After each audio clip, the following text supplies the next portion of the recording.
Hi, boys and girls. Today's story is called The Wednesday Surprise. This is a beautiful story, boys and girls. I like surprises, but the one Grandma and I are planning for Dad's birthday is the best surprise of all. We work on it Wednesday nights. On Wednesday, my mom has to stay late at the office, and my brother Sam goes to basketball practice at the Y. That's when Grandma rides the bus across town to stay with me.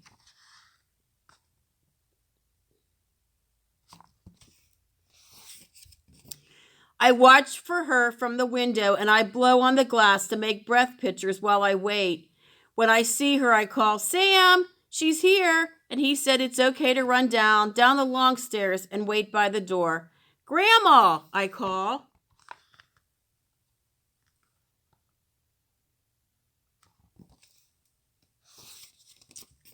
Anna, she's hurrying, her big cloth bag bumping against her legs. We meet and hug, and she tells me how much I've grown since last week, and I tell her how much she's grown too, which is our little joke.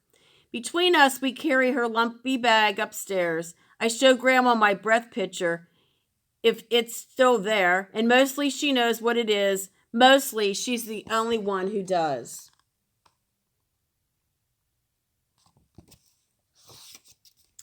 On Wednesday nights, we have hot dogs. Have you heard from your dad, Grandma? Asked Sam. He'll be back Saturday, same as always, said Sam, just in time for his birthday. His birthday? Grandma raises her eyebrows as she forgot all about it. Grandma, she's some actress. When Sam goes, she and I do the dishes, and then we get down to business.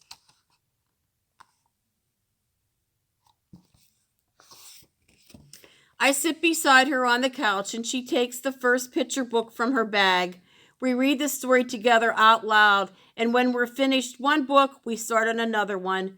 Reread for about an hour, get some ice cream, and then read some more.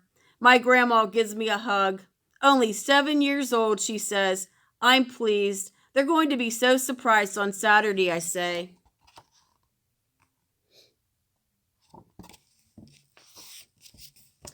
When Sam comes home, we play cards games, and when Mom comes, she plays too. You'll be here for birthday dinner, Mom asks Grandma, getting ready to leave. Oh, yes, the birthday, Grandma says, vaguely, as if she had forgotten, as if we hadn't been working on our special surprise for weeks and weeks. Grandma is tricky. I'll be there, she says.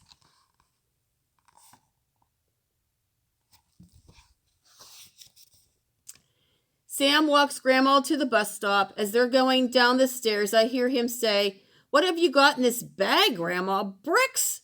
That makes me smile. Dad came home Saturday morning, and we rushed at him with our happy birthdays. He had brought Sam a basketball magazine and me a pebble, smooth and sparkly as an egg, for my rock collection. I found this in the desert close to my truck stop, he said. It was half covered with sand.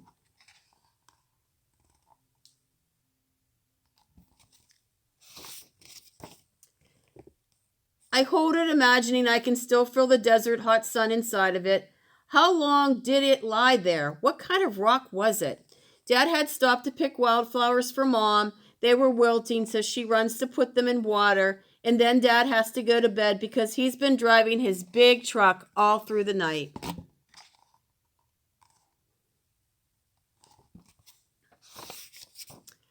While Dad sleeps, Sam and I hang red and blue streamers in the living room. We help Mom frost the cake. We've made Dad's favorite dinner, pot roast, and our gifts are ready and wrapped. I watch for Grandma and help her carry the big bag upstairs. Wow! Sam should feel how heavy this is now. Grandma has brought tons of books. We hide them behind the couch. I am sick because I am so nervous. Grandma usually has seconds, but tonight she doesn't, and I don't either. I can tell Mom is worried about the pot roast, but Grandma tells her it is very good.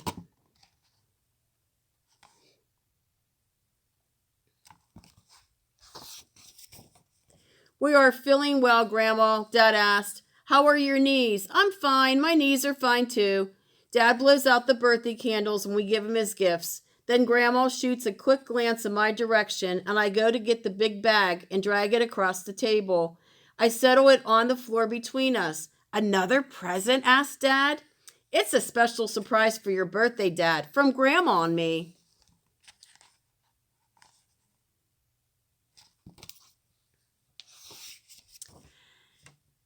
My heart's beating really fast as I unzip the bag and give the first book to Grandma. It's called Popcorn. I squeeze Grandma's hand and she stands and begins to read. Mom and Dad and Sam are all astonished. Dad jumps up and says, "What's this?" But Grandma him and pulls him back down. Grandma has the floor. She finished the book Popcorn, which takes quite a while. Give the book back to me and beams all over her face.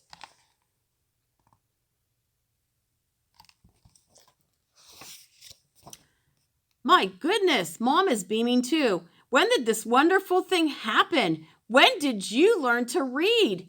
Anna taught me, Grandma says. On Wednesday night, I added, and she took the books home and practiced. You were always telling me to go to classes, Grandma says to Dad. She looks at Mom. You must learn to read, you say. So I come to Anna.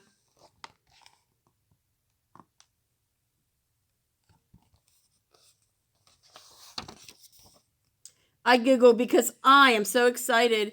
Grandma reads and acts out the Easter pig and the Velveteen rabbit. It's much smarter if you learn to read when you're young, she tells Sam. The chance may pass along with the years. Sam looks hurt. But I can read, he tells his grandma.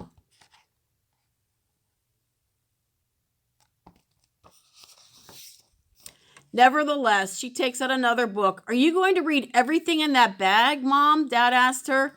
He's grinning, but his eyes are brimming with tears. And he and Mom are holding hands across the table. Maybe I'll read everything in the world now that I've started, Grandma says in a stuck-up way. I've got time. And then she winks at me. So, Anna, what do you think? Was it a good surprise? I run to her and put her cheek against mine. The best ever, I said. And boys and girls, that's the end of the story. So in the story, Anna taught her grandma how to read. Wasn't that beautiful? Okay, what I'd like for you to do, boys and girls, is pick two characters from the story. You could pick like the grandma and the little girl, or the mom and the son, Sam, or whoever you want. Two characters. Pick two characters from the story and make a list of how they are alike and how they are different. So that's your activity for this week. Pick two characters from the story, tell how they are alike and how they are different. Bye, boys and girls. I'll see you next week.